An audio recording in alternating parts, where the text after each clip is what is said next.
Dr. Muralidhar would be telling us on the intricacies of reading an OCT printout. He is presently the consultant glaucoma and neuro-ophthalmology at the Eye Foundation, Coimbatore, after a fellowship at RP Center and Moorans Eye Center, Salt Lake City. An extremely patient and one of the most popular surgeons of our hospital, he has always had a keen interest in dealing with refractory glaucomas and developing safe surgical systems. He has conducted innumerable instruction courses and has many publications in peer-reviewed journals. On to you, Dr. Murli. Thank you very much, madam, and good morning, everybody. I'll be talking on OCT in glaucoma. So the need for OCT stems from the need for a pre-perimetric diagnosis. It is well known that there should be at least a 20% diffuse ganglion cell loss or 40% focal ganglion cell loss for a field defect to develop. So it is known that RNFL thinning precedes the development of field loss by up to 4 years in 35% of individuals and by 8 years in up to 19% of the individuals. So if you are able to diagnose glaucomatous damage before the development of a field defect, you have a head start. The OCT was originally developed for retinal use by Tano and Fujimoto. It is based on the principle of an optical reflectometry and is based on the principle that different biological tissues have different light reflecting properties. So this different light reflecting properties is used to generate an in vivo non-invasive cross-sectional imaging. Please remember that the echo delay time is of the order of femtoseconds. The echo delay time is not directly measured. It is measured by Fourier transformation and optical interferometry. The first OCT was commercially available OCT was a time domain OCT. It used a movable reference mirror. Light from a low coherent light source, a super luminescent diode, was split by a beam splitter, one beam going to the eye, the other to a movable reference mirror. And the interference pattern from the two were used to generate the echo delay time. The movable reference mirror restricted the scan speed to 400 A scans per second. The subsequent generation of OCT was a spectral domain OCT, which used a fixed reference mirror and used a spectrometer instead to split the wavelength. This greatly increased the scan speed to 27,000 A scans per second. And the latest in the pipeline is the swept source OCT, which also uses a fixed reference mirror. It does away with a spectrometer. Instead, the wavelength spans across a narrow beam of wavelengths. It uses a high-speed detector, reaching scan speeds of 1 lakh A scans per minute. Per second. The advantage of having a high scan speed is to reduce motion artifacts and improve the resolution. The axial resolution of currently available devices is of the order of 5 micrometers. So just a brief note on the histology. This is the choroid. This is the histology of the optic nerve head. This is the choroid. This would be the Brooks membrane. All machines estimate the position of the optic disc by the termination of the Brooks membrane and the margin of the cup as the termination of the internal limiting membrane. This is for the ganglion cell analysis, a histology of the fovea. Please note that the foveola does not have any ganglion cell layer. A quick note on the technology. The OCT in glaucoma, it measures the RNFL. There are 3 parts of it. One is the RNFL analysis, one is the optic nerve head analysis, and the third is the ganglion cell analysis. We need to correlate all 3 with the clinical picture and also to correlate one among the other. So the RNFL analysis, it measures the RNFL thickness on a 3.46 millimeter scan circle. This is an arbitrary scan circle that was originally started on the time domain OCT, and the current generations of machines have retained it.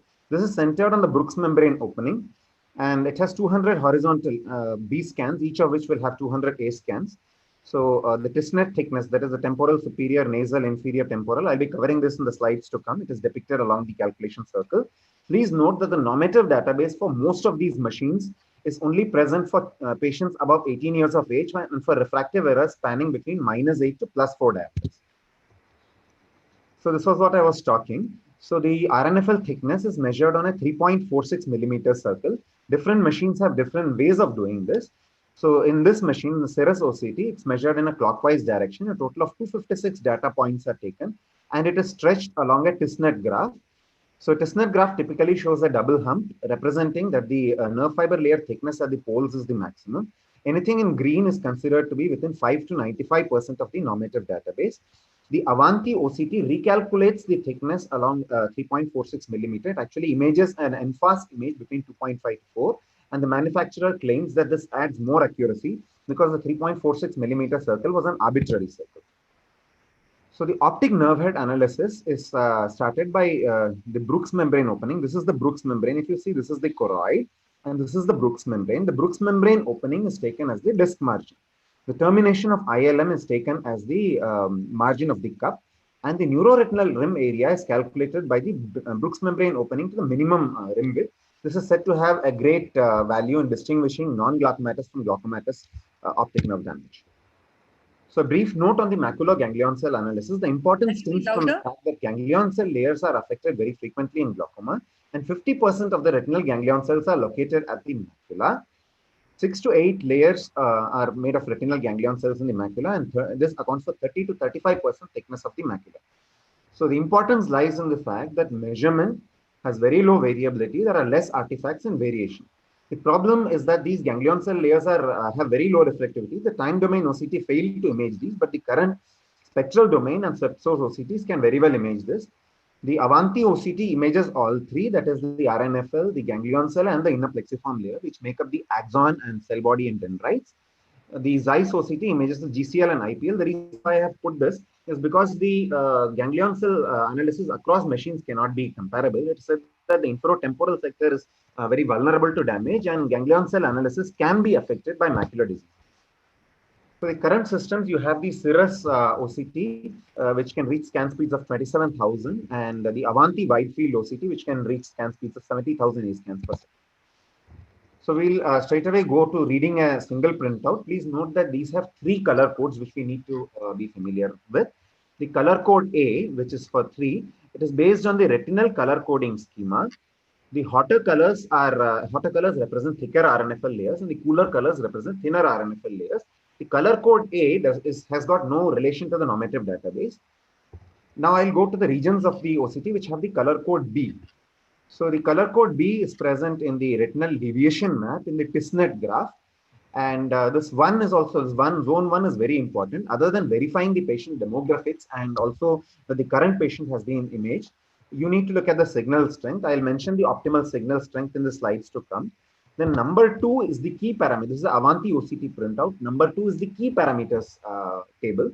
It has got 2 regions. One is the RNFL analysis, which gives you the average RNFL thickness, superior, inferior RNFL, and the asymmetry.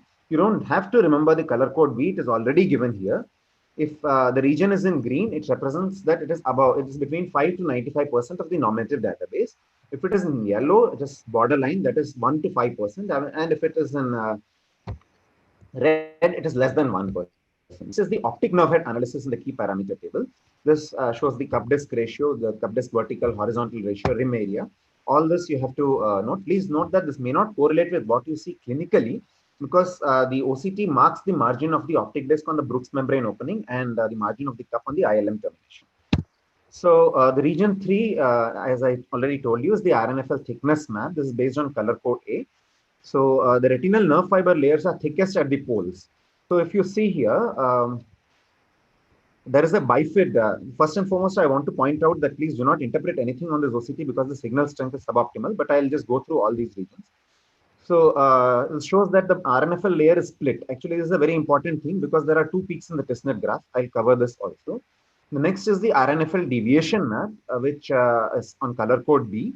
So again, it follows the same schema. It's given here. Anything in green, anything that doesn't have any color is normal. And anything in yellow is borderline, that is between 1 to 5%. And anything in red is probably abnormal. It constitutes less than 1% of the normative database. So region 5 is the TISNET graph. So in the TISNET graph, it is supposed to fit into the double hump. Please note that we normally assume that the RNFL comes in 2 bundles at both the poles. This may not always be true. That could be a shifted peak. In myopes, the peak could be shifted a little temporally. And in some cases, the RNFL may come in 2 bundles. This is what is shown as 2 peaks. So sometimes this dip here, this trough here may come to the yellow region. It may just be a normal variant. So 6 is the extracted horizontal tomogram of the optic disc. You need to see whether there are any artifacts, whether there are any vitreoretinal traction, etc. And the same thing in the Avanti OCT, the RNFL deviation map is represented like this. So again, the red, green colors represent what I've already told you. The vessels are removed, and it also shows the optic disc. And it also gives you the cross section of the optic disc in horizontal as well as vertical. You need to see all this just to make sure that your scan is proper. Right. So when it comes to reading a single printout, for the Zeiss OCT, you need to have a quality score of 6 or better. And for the Avanti OCT, you need a quality score of more than 35. the manufacturer actually recommends a scan score of more than 40. So the key parameters table, please note that this is very important, because if only the RNFL is affected and the optic nerve head parameters are normal, you need to go back at your diagnosis and see if you are looking at something non-glaucomatous. So the 3 is the RNFL thickness map. I already told you that this is color code A. Please look for any splitting or any shifted peaks, and also look for centration of the optic disc. And if there are any black areas like these, especially if they are within the calculation circle, they have not been imaged. So you need to be very careful while interpreting these. And this is a printout from the Avanti OCT. So here the superior RNFL seems okay. There is a loss of the inferior RNFL, because if you see the RNFL here is blue in color. Blue means thinner. So this is well within the calculation circle. And the Tissner graph also correlates with your damage. The Tissner graph actually spreads this out. As I've already told you, it spreads this out into a line. It is supposed to fit into the green area of the double zone. And here you can clearly see that starting here, it's into the red zone. Possibly there is an inferior nerve fiber layer loss. This has to be correlated clinically as well as with the visual field. So the RNFL deviation map in the Zeiss OCT. So it has 3 circles here. The black represents the margin of the optic disc, the red the cup, and this violet the RNFL calculation circle. Anything in white is normal. Anything in yellow is borderline, that is 1 to 5% of the normative database, and anything in red is less than 1%.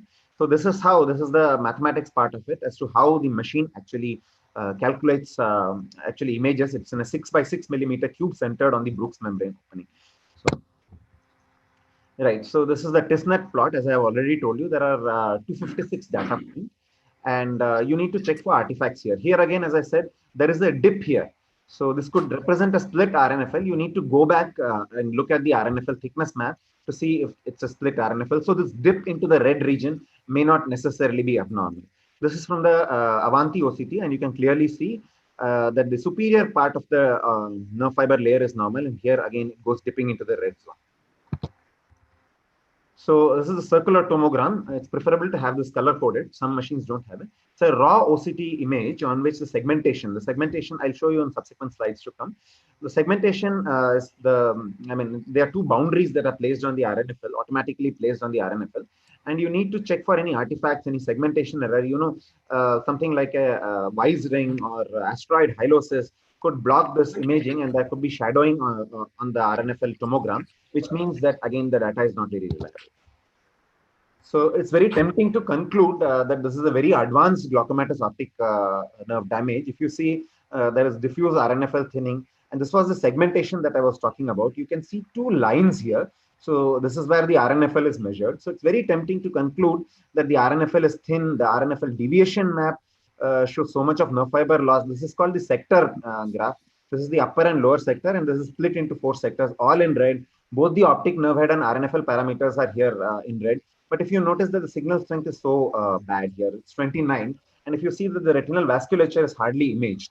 So sometimes, even if the signal strength is good, you need to look at the retinal vasculature, because sometimes there could be a break in the retinal vasculature, which could represent a motion artifact. So now we'll go to the ganglion cell analysis. Ganglion cell analysis is a 6 by 6 millimeter macular cube centered on the fovea. We'll have to go faster, Murli, running late. Yes, madam. So centered on the fovea, the Avanti uses a 7 by 7 millimeter cube. So this gives a pantomap analysis, that is the optic nerve head and this place side by side. I'll just go very fast here. The NDB refers to the normative database. There is a central hole here because the foveola is devoid of any ganglion cells. This occurs in the Zeiss OCT as well. And the same color code B, that is yellow is borderline and red is abnormal. I'll point out 2 parameters in the key parameters table, and I'll wrap up my presentation. This is for the Zeiss. This is how it looks on the Zeiss OCT.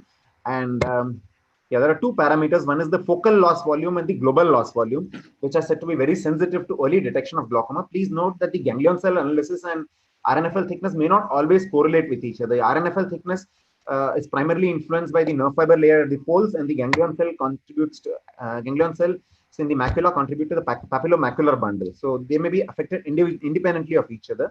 So the focal loss volume is calculated as the integral of deviation in areas of significant focal GCC, and global loss volume for the entire area. And just wanted to show the segmentation error on the Spectralis OCT. So if you notice here, there's hardly any segmentation on the nerve fiber layer here. And so really this OCT cannot be relied upon. This is because of, a lot of gliosis on the optic disc. High myopia, again, more than -8. It is influenced by lack of a normative database. Please note that the depth of focus of the machine is only 2 millimeter. In high myopia, that is more than 6 to 8, more than 8 diopters. The wall is stretched unevenly.